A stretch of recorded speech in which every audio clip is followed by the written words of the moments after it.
Welcome to Inside Out Med, episode 3. We're What do you want me to say, asshole? Yeah, if you guys don't know me, I'm Jay Feinberg. This is Dr. Christopher Senger, and to start, we're gonna dive into the hottest topic right now, Yeah, GLP-1s. GLP-1s, Yeah, they're everywhere. all over the place. And actually, we started introducing them into my clinic approximately like 2.5 years ago.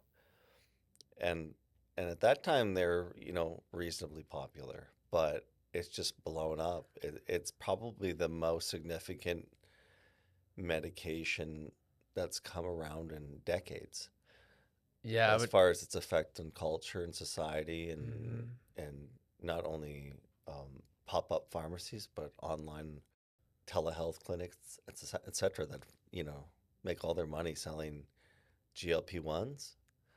And it's basically made a lot of people very rich, and it's turned into a bit of a scam at the same time.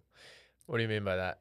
Well, I think, for one, there's a lot of people that are taking the medication that might be better off not getting involved with it in the first place. Dive into that real quick. Why not get There's involved? patients that aren't overweight. They don't have metabolic syndrome or suffer from elevated glucose or hypercholesterolemia or high cholesterol, high blood pressure, but they want to just lose, 5 pounds to get ready for an event, or to fit into a certain piece of clothing they bought. And, in small dosages, say they do it for 1 month, okay, but it was never intended for that purpose. And then what happens is people become addicted to it and use it as a substitute for discipline. How do you feel about the negligence with it on the patient side, where they're hungry, they take more? Well, not that's a problem. I mean, some people think that they can self-dose and change the dose depending on, how they feel. Um, If a patient is watching this, why shouldn't they do that? Why is that not the way to go about it? it Because I dep think we could both agree is that it's like it's pretty any common. yeah, It's gonna be that's a common issue within. it's like any other medication. If you start adjusting the dose, you can run into problems. Obviously, you could become nauseous, you could develop severe heartburn, you could have problems with constipation and diarrhea. You could have more severe problems with paralysis of your stomach. It just, I don't think it's something you want to get into playing with without, feedback from the physician or mid-level that's prescribing it. Do you hear it when a patient comes in and they're like, "Well, I can just order it online for $50." How do you think these telehealth clinics are getting away with that? And why shouldn't a patient feel inclined to do that even with the discount? It's so bad. There's so many wrong aspects put into prescribing a medication like that. Yeah, I think it's become a bit of a fad, and it's like one of these things I think will get cracked down on at some point, because it's a free for all at the moment. There's probably a new website offering GLP-1s that comes along every week, and and there's really no bottleneck to prescribing it. I mean, anyone that signs up and clicks a few responses on a multiple choice questionnaire is prescribed the medication. And it's just like anything else. And if it's not done in moderation with proper oversight, it can create serious issues long term. There's that being said, there's a lot of misinformation about GLP-1s out there, both positive and negative. I hear a lot of negative things about it. It is actually a very good medication. It's a revolutionary medication in terms of its effects on cardiovascular health, even the progression potential, slow the progression of cognitive decline, um, renal health, liver health.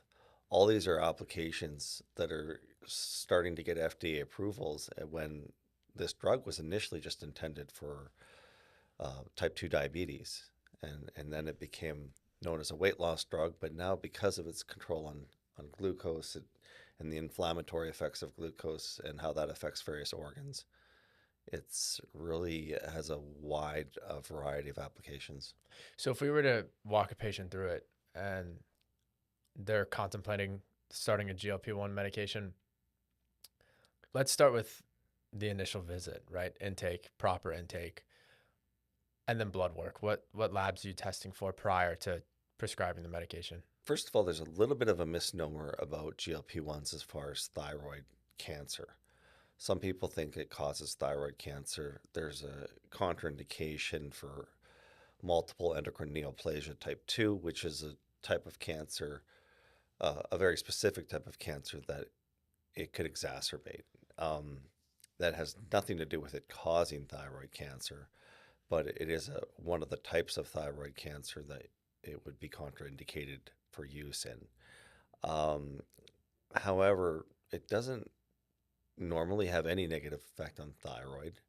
So, but just to be safe, when you're doing a workup for anyone that wants to lose weight, you should check a thyroid panel. You should check a complete blood count, see if there's any issues with anemia.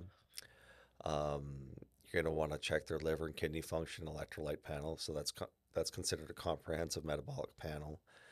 And you're probably going to want to do a lipid panel as well. And always do a hemoglobin A1C. It's also called the glycosylated hemoglobin. And that kind of measures your blood sugar control over the life of the red blood cell. So Speaking about tests, how do you feel about clinics testing for B12, pushing to test B12? it doesn't make a lot of sense because it's extremely rare to find someone that's deficient in B12. And if they, Why?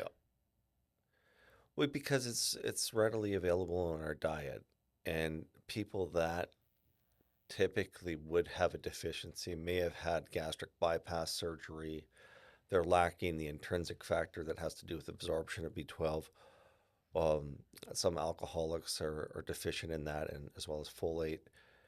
But for like a regular person, it's extremely rare to find a deficiency. But you will find a lot of people that have high levels of B12 because they're taking B12 supplements, whether they're injectable supplements or over the counter oral supplements. And it's a water soluble vitamin. I haven't come across any issues with having high levels of B12.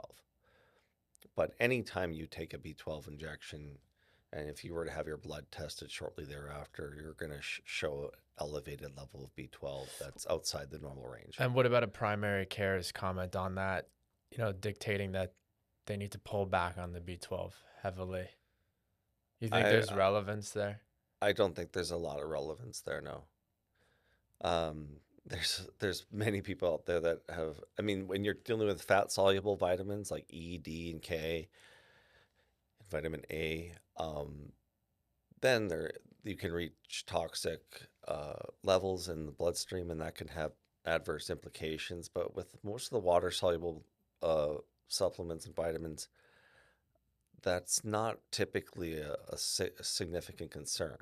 Now, if you were taking like massive doses of anything, including vitamin C or vitamin B12, that could cause some adverse problems with your kidneys, etc. But that's not what we're talking about. We're talking about something that's outside the normal range on a typical blood panel, and the primary care doctor or nurse practitioner will say, "Oh, this is a problem. It's outside the normal range, and I don't know what to do. You're going to have to stop taking B12." That's not necessarily the correct response.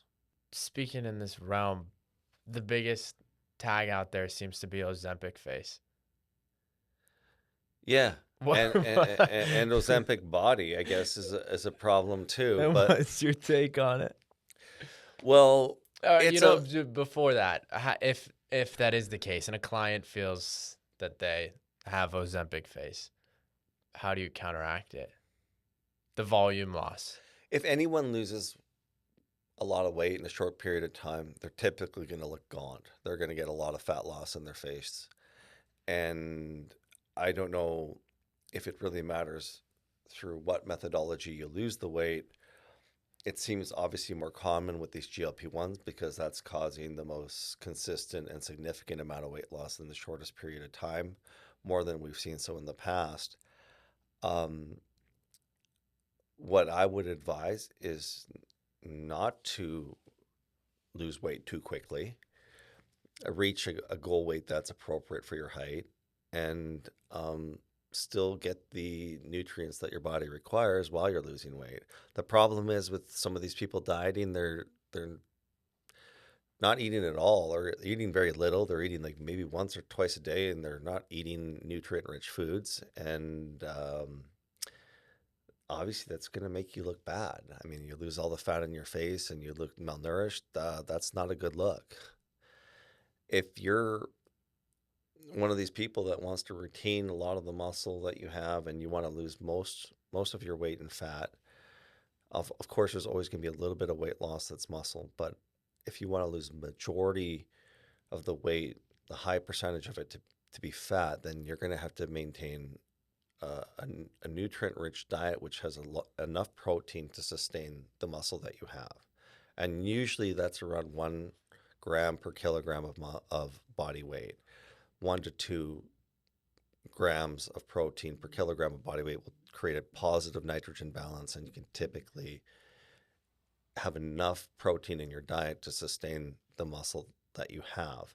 That in combination with some exercise. Because if you're just doing weight loss and not eating and starving yourself and your body's burning all your fat and muscle, I mean, obviously it has no reason to keep the muscle it has if it's not being exercised. So getting enough protein and exercising is an important kind of component to getting good results as far as body composition is concerned with weight loss.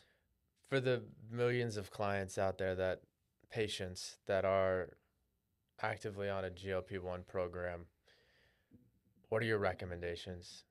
What it, you have a specific program around weight loss. Well, I think you need to instruct the patient on a healthy diet, explain the importance of eating at decent intervals. It doesn't mean I'm not an advocate of intermittent fasting. I am.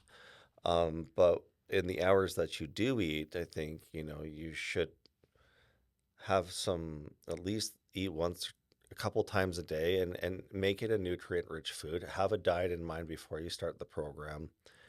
Have a caloric um, requirement for each day, whether it's 1,200 calories a day or 1,400 calories a day, depending on, you know, what you're, what weight you're starting at and how much weight you need to lose, and have a reasonable expectation of how much weight you want to lose each month. If you want to lose too much weight too quickly, I think you're going to be left with other problems like loose skin, gaunt face, malnourished look, and you don't want to create other problems by solving some just basically a weight loss problem. Yeah, speaking of loose skin, there's a big non-surgical facelift out there, Softwave.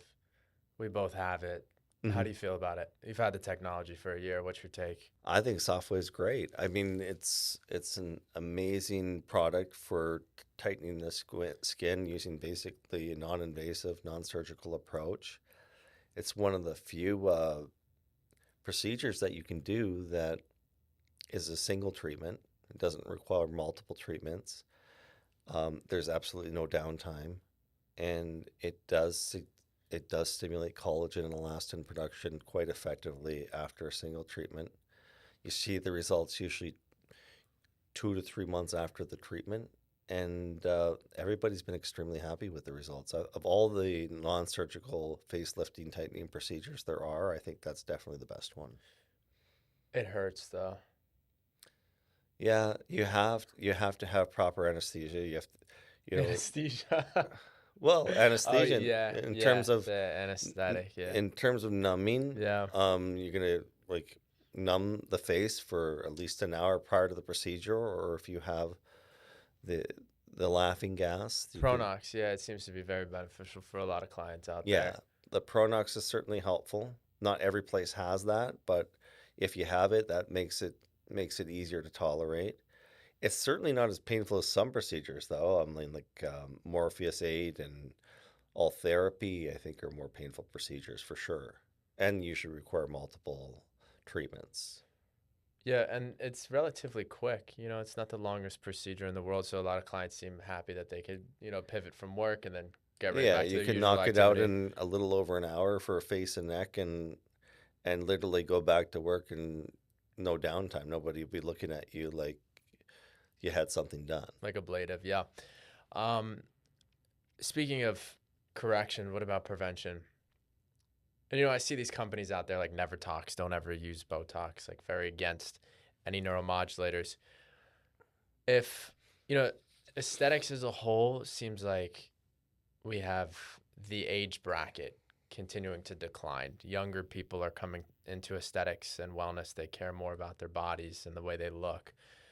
What are the hottest treatments right now to keep decreasing their age instead of increasing?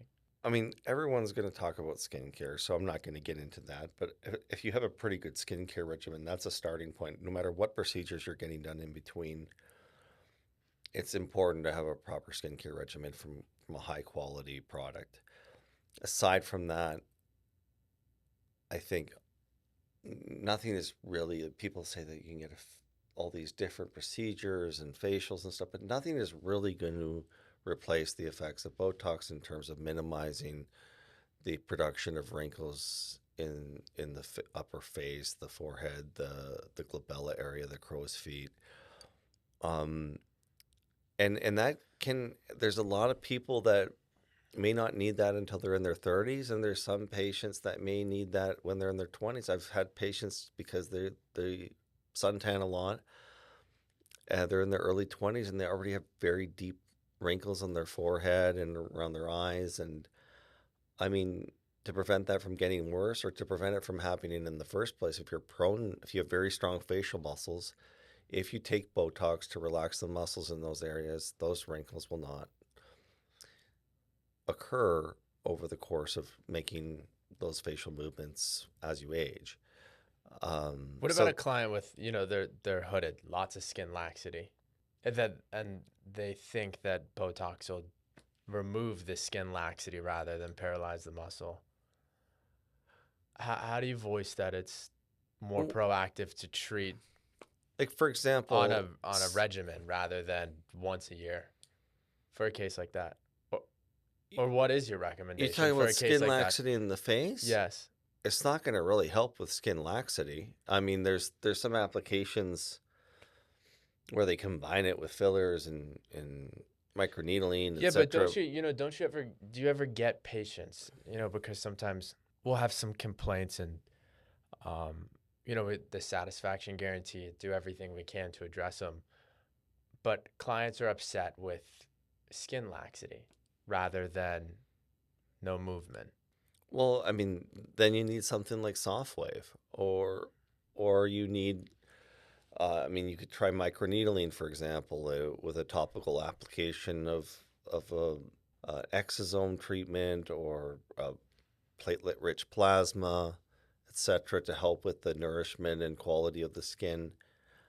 I I don't know that Botox is something you would assign for facial laxity. I mean, it does tighten the forehead when the muscle relaxes and pulls the skin tighter, but you can't really use that in other parts of the face. You can use it in the jowls to kind of lift the jowl up a little bit, but again, that's not really a laxity issue. It's a muscular issue. Yes, but so a client who has skin laxity and they think Botox is going to help with their skin laxity, how do you help them pivot?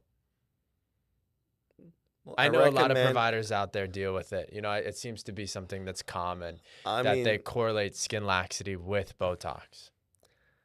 You hear it. yeah, How do you, you yeah, and hear it, but I mean, how do you get them to pivot, right? So do you just inject some and people think that Botox can be used everywhere in the face, and like for nasolabial folds and stuff like that. They don't understand the difference between dermal fillers and the way Botox works to inactivate muscles. But yeah, I mean, laser treatments, laser resurfacing, CO2, soft wave, microneedling, PRP. all of those kinds of things help improve skin laxity. So if you have someone that's coming in with concerns about the quality, texture, and elasticity of their skin, you're going to want to push them more towards like a hydrofacial or diamond glow facial in combination with those kind of treatments. Now, for clients who are looking to remove fat from the face, what do you think of Kybella? Effective? Well, it's FDA approved for submental fat loss or application to the submental fat, but it can be used off label in the buccal fat of the cheeks. I think that can be done, but you have to do it in moderation. You have to do it over the course of more than one treatment so that you don't overdo it. So it can be done as a very fine-tuned approach to facial fat loss. Like if someone had fat cheeks and they wanted to have them more contoured looking, that's a good application of Kybell in that sense. I think it works okay under the chin, but depending on how much fat you have, it can take quite a few treatments to get to the desired result. Yeah, I couldn't agree That's more. my only down. My But only critique of Kybella is you have to go through quite a few treatments, now, and if these clients are out there seeking a provider like that, I know what your take is on social media. How do how do you feel about clients getting so hooked into social media and picking their provider off of that? I mean anybody out there can can create either they can steal someone else's imagery or they can create their own imagery that's edited. Um, even the actual companies that produce before and after images are suspect in a lot of cases with changing the lighting, the clothing, the the even the patient will be tanned in one photo and not tanned in the other photo. There are so many tricks that they use. It's almost like a magician at this point when it comes to misrepresenting a before and after. So it's, I mean, and then people say, "Oh no, it's a video. It's a video. It's a video, so it has to be real," you know. And even videos can be easily edited Do you see nowadays. the do you speaking of editing, do you see the the trend with the homeless person? Like a wife will send their husband a photo of like a guy in their house. Do you know what I'm talking No, about? Oh my no. God, it's so funny. So there's a huge trend going on right now, and people should take this into every aspect of consideration, no matter the business. And they're going around, and it's like let's use Lola as an example. Uh-huh. You send Lola a picture of your living room, and there's just some random girl sitting there, and you send her the screenshot, and they take these photos in different places, and Danny did it to me today, acting as if there was a homeless person in the lobby of the clinic, and I Uh, come out there and I couldn't find him. I had no idea what was going on. what is it just done with AI? Yeah, it's Oh, I crazy. see. Yeah. Technology is insane nowadays, and providers can be, replicating that with any course of Yeah, material. and I'm not saying that it's that common, but deceptive photos, deceptive angles, deceptive filters can all change your perception of what you're actually getting or can expect in terms of an outcome from a procedure. And I mean, I've seen it more often than not where it's a complete photo editing job. Whether before AI even came around, it was a major problem. Now it's a catastrophic problem. Unfortunately, people still give it a lot of credit, social media before and afters. So I'm not sure what the solution is to that until there becomes some kind of maybe body that audits this stuff for authenticity. Yeah, I think it's definitely a possibility, but for now, we don't have anything of that nature. So I think it's just clients should be sticking with the same provider. If you find a provider you're like, why would you go anywhere else? Price. Yeah. I love it when people come in and they have these very thin lips and they're like, oh, these are the lips I want. I want these lips of a Kim Kardashian or some celebrity. And they don't realize there's limitations to what you can do cosmetically with fillers. And the reason they think there's no limitations is because they see these ridiculous before and afters where it's basically a different person in the after picture.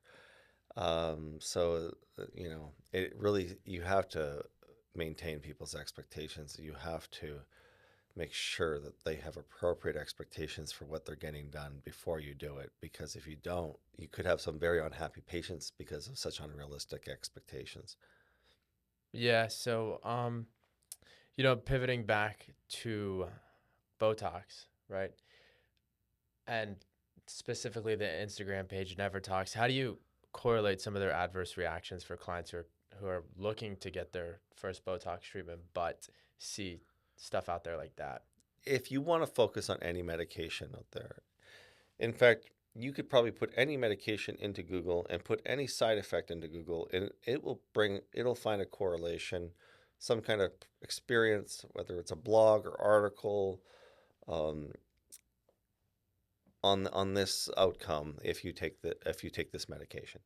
Now, every medication out there has side effects, and Botox is inclusive of that. But how often do you see adverse side effects with Botox that are fairly detrimental to one's health? I haven't seen it in my practice of medicine. It can happen if patients given much too large of a dosage, if they're using the incorrect type of Botox, if they're administering it in the wrong way in the wrong part of the body. Um, just like you can have reactions to immunizations, vaccines, even aspirin. Um, a lot of people die from taking aspirin every year. A lot more people die from taking aspirin than getting Botox. Tylenol, if it came out today, would not be an over-the-counter medication. It would be a prescription-only medication because of how many people die from liver disease due to Tylenol every year. So you can't focus on and cherry pick those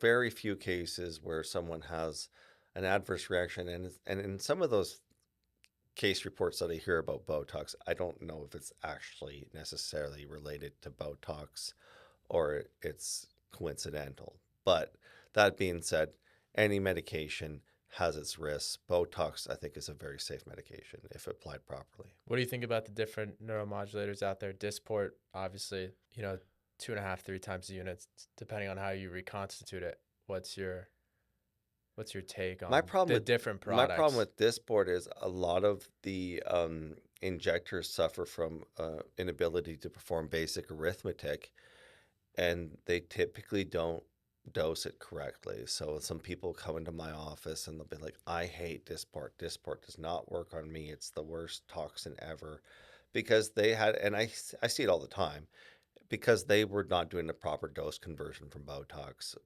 They don't know how to calculate the concentration properly when they're injecting it. Um, that's a major problem with. But of all the toxins out there, Botox and Dysport are my favorite. I think if they're used properly, they're exceptional products.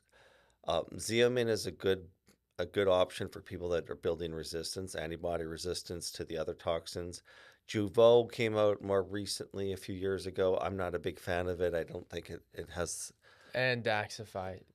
We didn't. Well, I got to tell you about We had a Daxify big. in a We second. couldn't bring it in. Well, we were starting to, and we do all the in-house tests and treatments first to see the Hmm. efficacy of the product, and it was so bad, especially with their original business model wanting to charge more than the price Well, of that Botox. was the thing. They want to charge 50% more. It's uneducated from a practice ownership standpoint, right? You're making less money, right? But throw that out the window. What happens when a client is spending more money and doesn't get twice the results, double the longevity? Yeah, well, I think they were claiming 6-month longevity. Let's say they were saying it lasted 50% longer, and a lot of people out there, oh, that sounds great. But That's if a you're paying a hundred lot, percent. if you're paying a lot more for a product and you're getting maybe 1 or 2 months more out of it, and that's not the case in clinical practice, by the way, but you're going to have unhappy patients. You're going to have something that works, maybe has slightly more duration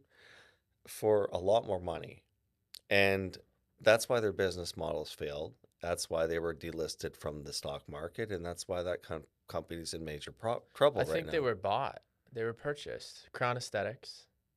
right? Yeah, Yeah, a after merger. Yeah, well, it was a it was basically like they were in, uh, you know, they were in an acquisition based on the fact that they we were had a delisted. we just had the Latibo trend too because South Korea's everyone's on a South Korea kick, right? Yeah, With South Korea. skincare products and more natural organic based ingredients. And so Latibo came to market and What was we their claim? They tried to claim it was a similar. vegan or something. I What was can't remember what it was. Vegan well, Botox. it's just another neuromodulator on the market, but we Yeah. had and I still have a bunch of inventory of it, but they don't really respond to my emails, Latibo. But we had so many clients that had bad reactions with it, and we were performing massive treatments and recorrecting with Dysport, Botox, Xeomin Yeah. because of the fact that their results were not lasting 1 month, 45 days, everything under the 3 month mark. Yeah. That that that is a product that I heard very little when it came to market, and now I don't hear about it at all because it's like I don't know. I don't know if that company's going to survive either because their product isn't very good, and nobody's ever heard of it. It's funny though, if we look at it from an aesthetics and wellness perspective, we've got 5, 6 neuromodulators on the market, right? Jeuveau, Daxxify, Botox, Dysport, Xeomin, now Latibo. Mm-hmm. But when it comes to peptides, GLP-1s, there's a tremendous amount on the market, and people are not hesitant to utilize it. Why? You mean People from people different see, yeah, they sources? just seem like they're not as cautious when like trying Oh, you mean the people are like more Retudetide, Retritude. yeah. It seems like since they're injecting it or it's an internal thing rather than a cosmetic Well, I mean, I think treatment, they there's a lot of groups out there that are hesitant about GLP-1s. There's always these fear mongers in any industry or any application of medicine, but I mean, yeah. But how many peptides do you carry? 2, 3 well, under. there's only the two GLP-1s, the semaglutide and tirzepatide, that are fairly effective for weight loss. The older ones that I think Trulicity one is one of the earlier ones. I can't remember what the generic for that is, but they weren't very effective in weight loss. And then now you see a lot of these places coming out with oral versions of GLP-1s, and they have been shown to be very low efficacy for weight loss. They might work well for diabetic glucose control, but they're not effective for weight loss. Yeah, but what about all the different ones like CJC and Samorelin and So you're Tesmorelin and all the different peptides out there that okay. So people can purchase online that have no FDA clearance behind them? now you're talking Or about like for growth re hormone for yeah, for research purposes. It seems to be the big uh label on all these files.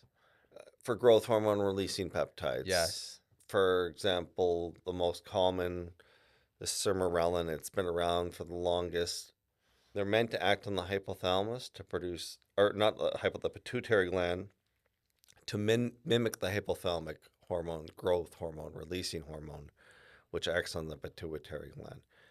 And they've made all these offshoots of sermorelin over the years, and people have had great success with them. There hasn't been, according to the FDA, adequate safety and efficacy studies done in humans. So for that reason, they're not available. A lot of people aren't But all that concerned a about it. lot of clinics prescribe them. It seems to be very There's a big common. demand You for it. can get it via telehealth. You don't have to see anyone. You can do a virtual visit and it's at your door within a couple days, or you can actually walk into a brick and mortar business and obtain them.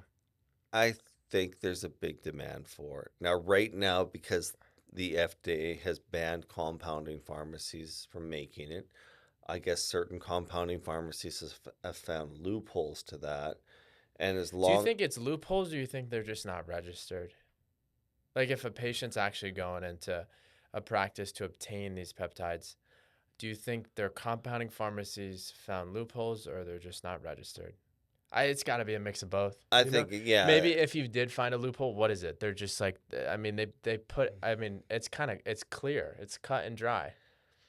You can't compound it, and they're still compounding it. yes. What loophole would be there?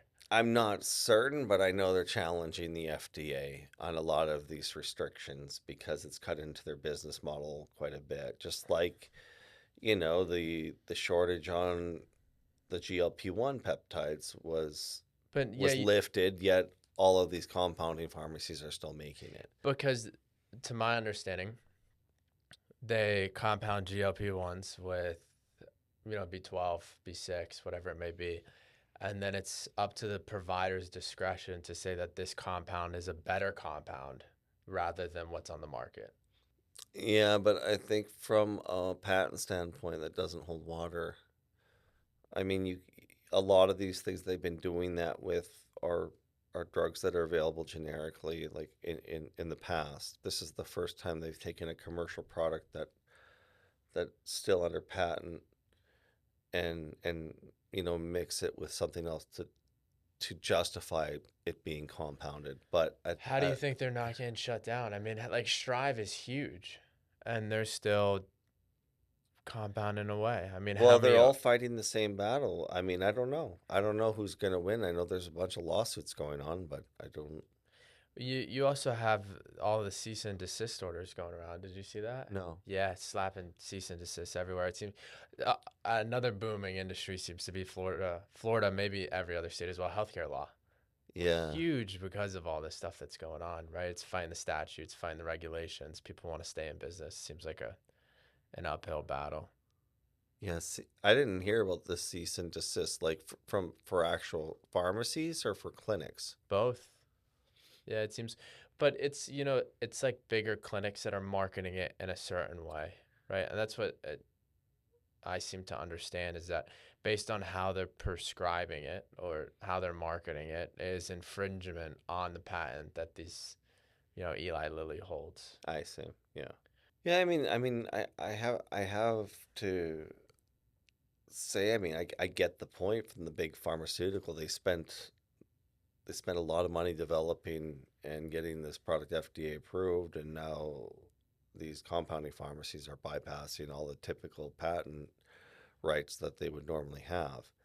Um, Initially because there was a shortage, and now I'm not sure how they get away with it. But it's an interesting time in history as far as that is concerned, and as far as how much telehealth is going on and how many medications are being prescribed without almost no oversight whatsoever. It's funny. I see all these ads all over my social media that these marketing companies are like source everything.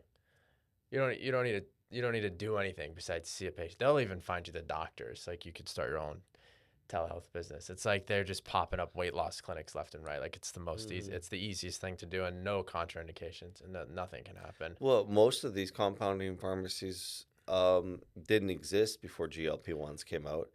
But And it was like massive boom. It makes up for 80 to 90% of their business. yeah. But what's funny is it's not 503B. It's 503A. Yeah. But they're compounding as if they're 503B. And they know Right. they are. Yeah, and because they're the bulk discounts, but it's like how are you buying bulk when the sig for the patient is supposed to be You're X ordering amount of days. 4 vials for one patient that will last over a year. It's like they're 503A. They know they're under the regulations of 503A, but they're still trying to write scripts as if they're 503B. I don't know. The compounding pharmacies, I feel like they get away with a lot. It's obviously a lucrative business to be in because there's like a new compounding pharmacy every week ever since this GLP-1 craze started.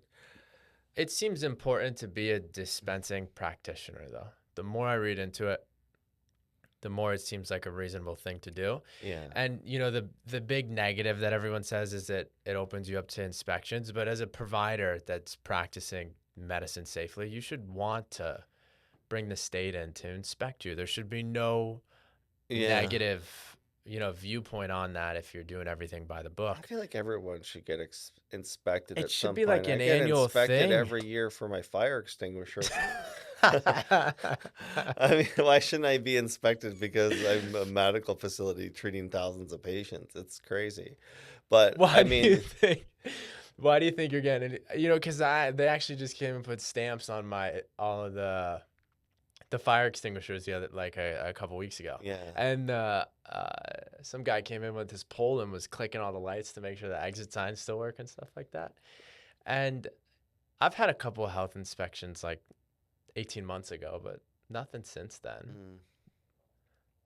Yeah, You think they're just short staffed, or I mean, you've got so many clinics that open up I with really wish they would though, because I feel like there are so many people getting or cutting corners in so many different avenues. It would make for a much more reasonable environment industry. and much safer for the patients.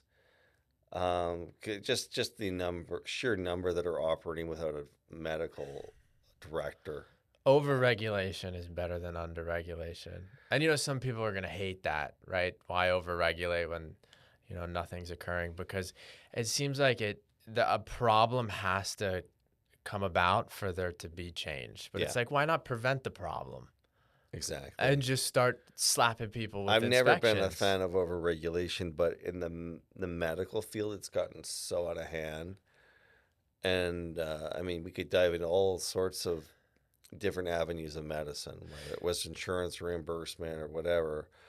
Uh, there's like literally I mean, if you even knew how many Medicaid scams there were every year, or Medicare scams, and I mean that's one field. But now it's like if it doesn't involve the government, they're not as interested in regulating it. It There's gonna seems. there's gonna be bad people in every field, but like Yeah. realistically, I think if I were to hop on my phone right now and go to look up weight loss near me, find a PPC ad that was for a telehealth clinic, how long do you think it would take for me to get it prescribed? I think I could do it on the podcast.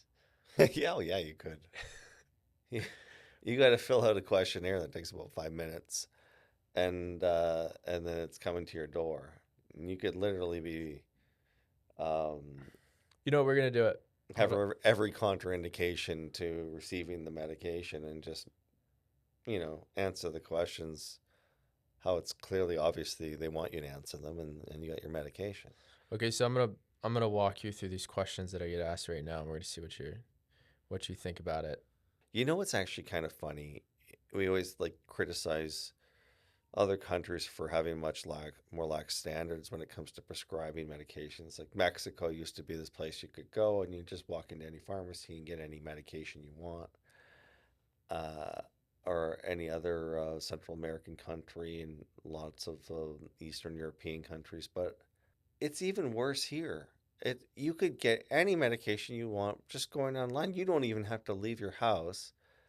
95% of the time you don't have to even have a video call with a practitioner, and you can answer a short multiple choice questionnaire, and then you have the medication at your doorstep in a couple of days. And the fact that nobody's addressing this massive oversight, and that basically we're becoming a, a very kind of having a very third world mentality towards medicine, in what's considered supposed to be one of the best countries in the world when it comes to a first world approach to medicine. It's crazy. Yeah, and I've got a platform pulled up. I'm not gonna name the company, but we're gonna walk through this real quick. So, this is medical history, right? And they're asking about substance abuse, men too, personal history of thyroid cancer, and pregnant. If you're pregnant, following that, they're asking your height and your weight. So we can input that. So my BMI is a 25. Next thing's about insurance. So we can pay with or without insurance. We select our state, and I can take a 5:45 appointment tonight. And that's for what? To get some Yeah, weight it's loss the medicine? GLP-1 Yeah. medication program. So then I'd go fill out an intake, which is just mobile, email, password. So I'm creating an account, my biological sex, Date of birth and my legal first and last name, and But I've got an appointment tonight at 5:45 at the doctor. so you're not even dismissed No. out of that questionnaire for having a BMI of 25. I No, mean, 6'1", 190. and they're saying, this guy needs to lose some weight, you know? I mean, you're at a healthy weight, and they even have parameters in their questionnaire, and that doesn't exclude you as being a candidate. Do you Like, think they exclude anything? Like if I were to go back and I'd put, I mean, 6'1", 150. You think? I don't know. Let's hold on. Let's see if I can do that. But while I'm doing this, what are your parameters for prescribing a GLP-1 medication? I mean, you want the patient to be at a healthy weight. Which is what? With their goal weight should be a healthy weight. So depending on their body composition, and you can't just go by BMI. It's a very quick reference for like fairly morbidly obese patients, but patients that are in the gray area, the BMI 20 to 30, they could have very high body fat composition and very low muscle mass. So there are people that seem like they have an okay weight or an acceptable weight, and they actually have a very high percentage body fat. I've had patients at 35-40% body fat that have a BMI of 25. So, I got denied at 150, 175, but I went back and I put 185 and I'm accepted. Oh, yeah. 180, I'm accepted. Which is interesting. Don't you think they'd have a threshold that visualizes your re-entering Well, information? especially And it's not like they're shipping a scale to you to fact no, check you could that. put whatever you want, and they're not going to make you weigh yourself in front of them. But that's what I think is interesting about it. I mean, they don't really have. I'm not sure what that threshold's even based on. I mean, for when I've had to prescribe. Well, before GLP-1s came along, phentermine was a common medication for weight loss, and you needed in Florida to document the patient had a BMI greater than 30 to prescribe it. So, I mean, that was considered the criteria for weight loss. Now, But based off of, do you believe in that statistic? Is if we're going to base it off of a 25 and above, I meet that criteria, right? At 6'1", 190. Like my BMI is there. like I said, I think BMI is an antiquated standard. I don't even think we should be using it as much anymore, but not many people are going to know their body fat percentage. Why? So don't you think that should be a requirement? You come in, you do, what do you have? You have SECA scale or an in-body health evaluation the SECA and in-body. Yeah. We do a SEC analysis and a shape scale. Don't you? It's important. Like for even as a patient, don't you want to know? Like, because then if they're doing monthly follow-ups, they can see the decrease in percentage body fat, and if they're on a workout regimen and an actual diet, they can see the skeletal muscle mass continue to incline. And yeah, so it's exactly like hitting a every milestone. week, every month they come in, they can see It's a how much of the motivating weight factor. loss that is fat, how much of the weight loss is muscle and water. And I mean that is, I think, one of the differentiators between, a place that does it somewhat responsibly and these online places that have no idea really how much weight these people are losing. They could tell them whatever they want. They're never going to know. Yeah, but do you know what's crazy and also scary is that GLP-1's not a controlled substance, but I could probably get testosterone faster than I can get a GLP-1 medication online right now. You think so? I think so. It's just like any of these places. I mean, like I was just saying a second ago, there's really not. What if you have all these bodybuilders that are owning like health clinics? Yeah. No, and they don't. Their providers are, they're writing scripts for. You think they're even using E-Force, or do you think they're just writing the I don't even think scripts? they're using their providers. I think their providers are just a signature that they can use to sign off on things. I think the bodybuilders and the salespeople are the ones pretending to be doctors in these places. I've seen it a million times. Where they throw on a lab coat and they yeah, just like talking they about. walk around with a lab coat on and they're literally have a GED. Yeah. and they think it's funny to make like cute references to having low testosterone based on some political belief. But I mean, which is funny, but I mean, at the same time, to advertise yourself openly on social media as a place that diagnoses someone based on how they feel about colorful clothing, I mean, I think it's crazy. And this is one of the top providers in the state does this frequently, and everyone thinks it's great. You I love mean, how is the FDA them. not going and shutting these jerk offs down? I mean, it Do blows you my think they've mind. been inspected? No, I think and you think because they're bringing so much attention to themselves by, Which the marketing is good, right? So it's like it's important. Every business, in order to survive, you need a good marketing approach. But do you think their clinical approach is really that bad? it's not medical whatsoever though. It's like a spoof. And like when I watched it and was sent the video, it's like they're literally doing a parody of themselves and they don't realize it. It's like they're making fun of themselves, but they actually think they're being clever and cute. I just think it's insane that a patient would go to these guys.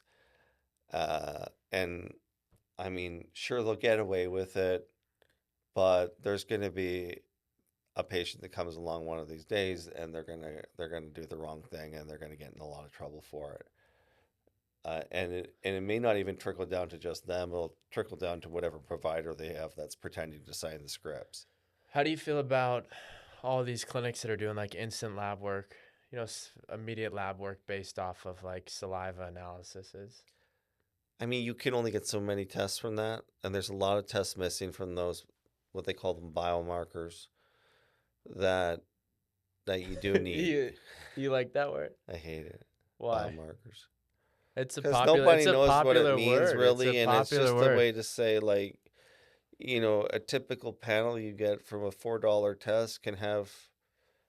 Do you think patients are just like they're concerned about or they just don't understand the terminology maybe? No, of course they don't.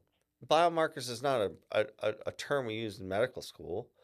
I mean, it's something that became an advertising like catchphrase, and and now it's like, oh, now we check 90 biomarkers, but what the patient doesn't realize is that's like a couple tests. I sent you that. There's a big the philosophy is kind of cool, but you think it's bullshit where they stick at home and Mm-hmm. they've got hundreds of biomarkers. Yeah, it's silly because first of all, why are you going to want to test these really basic biomarkers that don't change very much from month to month, or relatively don't change very much from year to year? But if you check the months to year, that'd be sufficient. But they're marketing all these really basic tests. You have like a patch that goes on your arm that checks your blood. I Um, think patients just think more quantity, more success. but it's not high quantity. I mean, if I do a basic lab panel or lab You've got a, panel you C, a do, it's like CBC and a CMP, and you've hundreds got of hundreds of results come back from that. Not just a certain set that are achievable from the sample that you provide, whether it's saliva or a pinprick. I mean, it's not the same thing, and it's a hoax, just like that girl that's in jail right now. You know, the inventor. oh yeah, she's a fraud. Yeah, it's a Yeah. fraud just like that. Yeah, it's just a fraud. Um, you've got all these telehealth clinics out there. Like we just filled out this questionnaire. And for telehealth, what do you think should be done prior to prescribing? You think you need to meet with the patient first? Well, there is obviously an application for telehealth. I'm not dismissing that. That's, but I But do mean, you think you should meet with the patient first? but in some situations you can't. They're not. So do you think you should be able to prescribe the medication if you can? Depends what medication, and it depends how accurate GLP-1, the history control, is. hormone replacement therapy. I think in If certain if I if I if situations, I filled out a form on your website, uploaded my blood work, it looked fine. You never met me. Are you prescribing the medication? well, not without a video visit, and not without going over your medical history. and not without looking at your past medical history, like previous blood work you've had, um, previous medical notes from another doctor that's seen you in person, so that you can cross reference and make sure that the information provided is reliable.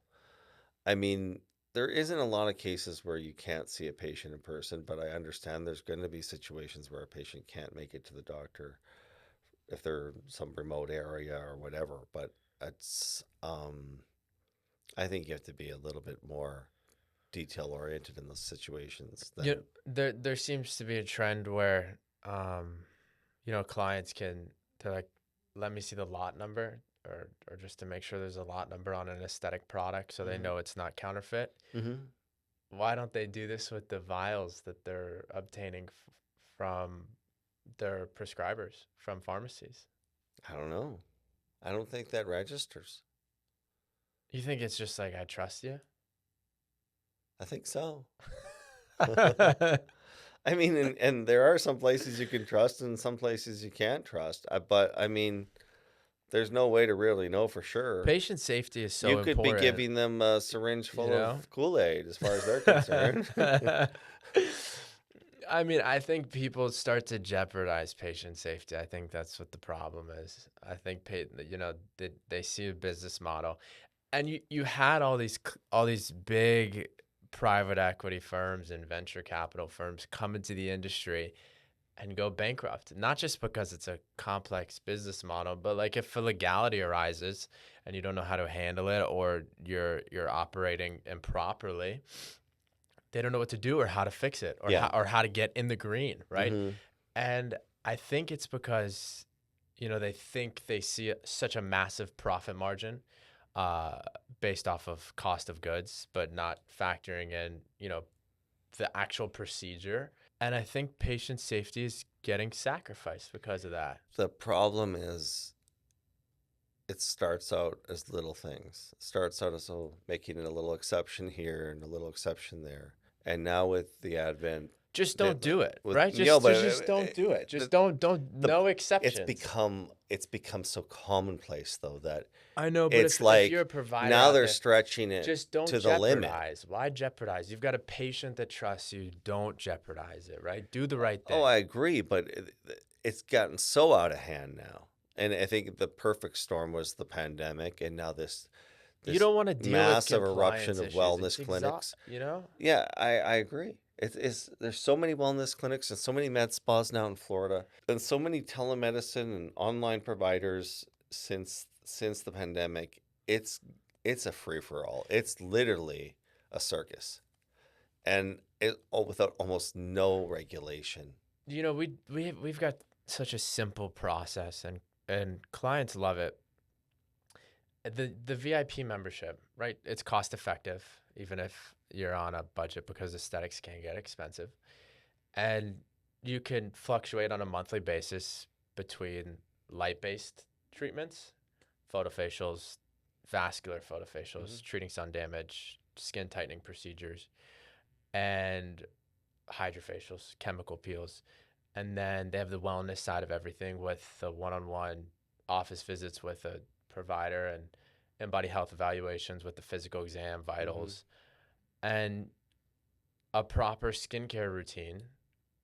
And these clients are aging backwards before, you know, clients wanting to try everything that's not FDA approved for research purposes only, not for injectable use. There's so many different products out there that just because they have a good marketing approach, they think it's going to be life changing.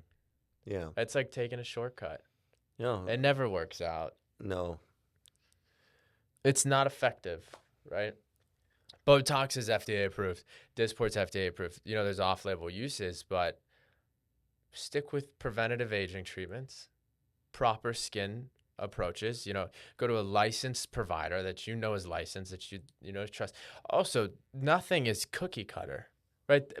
I see it all day where there's just like 40 units of Botox, cookie cutter, no matter the patient, right? How many different ways can you utilize 40 units of Botox and let's say 100 different Oh, patients? yeah, of course. It's not it's not a one size fits all at all. I mean, every patient is a slightly different requirement in terms of Or if someone's like, E2, E3, progesterone, testosterone blend, and they're just slapping them with like a 2.8, 200 If type of thing, like it's a band, like it's an immediate fix no matter the patient.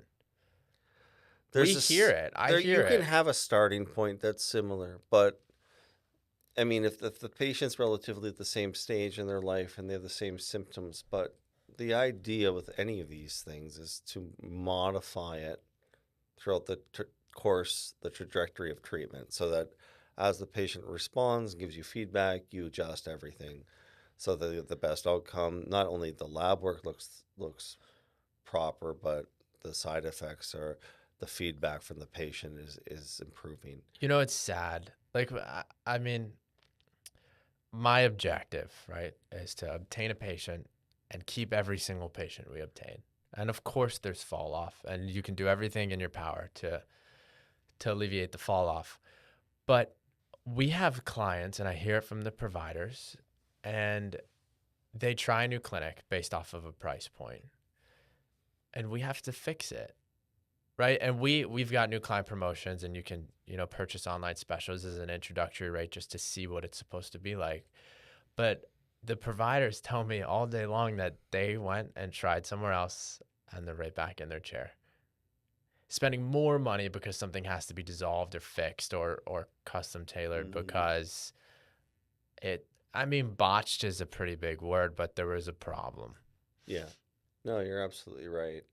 I mean, I think there will be some kind of major crackdown coming, just like there was with the opioid crisis in like, 2000, I don't know, what was it, 2010, 2011? I don't know when that happened in Florida, but I mean, that was a massive epidemic Which it was just pharmaceutical error. How many, and you look at that, right? The doctors shouldn't be writing those scripts, but the pharmacies were pushing it. oh, well, not just the pharmacies. There are a bunch of pop-up overnight pharmacies, just like there are pop-up compounding pharmacies now. It's the They're same. It's pushing people that. should. I mean, if you, They'd have lineups it's outside for getting crazy. oxycodone. It's crazy.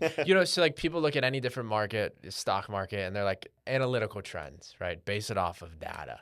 You can look at these scenarios and duplicate them. Tons of money being made based off of a pharmaceutical, pharmacies popping up overnight, unregulation, and we've got the same thing. There's going to come a time where a lot of these businesses are going to be obsolete because they just can't function But the they way could they could they won't be able to get away with this for much longer. they could change now. They And won't. They they won't. should. Of course. They should change now. If you're a licensed medical provider, how many years to fully finish everything? Residency, You're degrees, talking all of for it. an Yes, MD yeah, or for you DO? and for you specifically, how many years of your life did you dedicate? Well, I didn't do a direct approach. I did a master's program, but if I did Factor 13 everything in. years. 13 years of your life. Why would you ever want to throw that away? years. Even for nurse practitioners or physician's assistants that are, going through their bachelor's and then obtaining their master's, it's still 6 years of your life. Why risk it? Yeah. I don't think there should be no risk. It should just be done the proper way. So if a patient is out there, find a provider who cares about you, right? Yeah. Or a practice who cares about I mean, you. and the problem is a lot of the people doing things the right way, because there's obviously a lot of very good, responsible, thoughtful, professional Tons, doctors yeah, and tons. mid-levels, PAs and nurse practitioners, very hardworking, Mid very levels. well educated. How mad the girls get at me with that. But I mean, those are the ones working their ass off, trying to do everything the right way and being rewarded the least. I mean, so, and then they see all these hocus pocus places, and some guy breaking every rule is making millions a year, and doesn't know anything about what's required to treat a patient. So it's got to reach a tipping point at some point.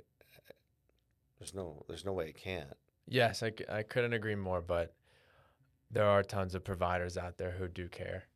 Mhm. So, just try and go to the reputable practice, try and see reputable providers. And It's a lot safer in the long run. But guys, thanks for, tuning in on Inside Out Med, and we'll see you next week. All right.